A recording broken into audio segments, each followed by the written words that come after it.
There is nothing you cannot do, nothing too hard for you. There is nothing you cannot do, Jesus.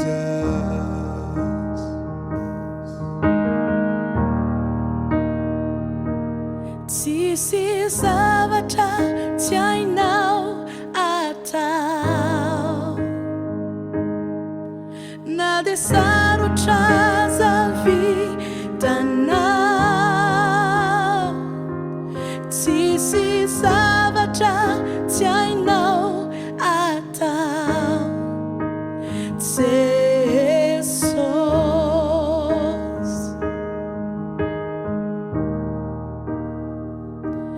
There is nothing you cannot do, nothing too hard for you.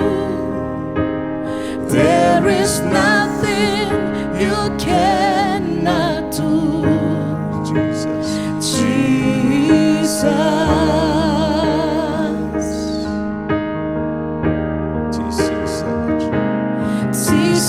Savaja tiai now atao na desaru chaza vida now. Sisi savaja tiai now atao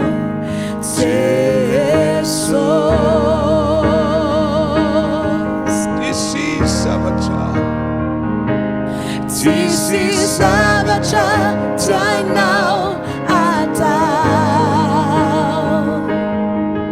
na desaru chaza vida now.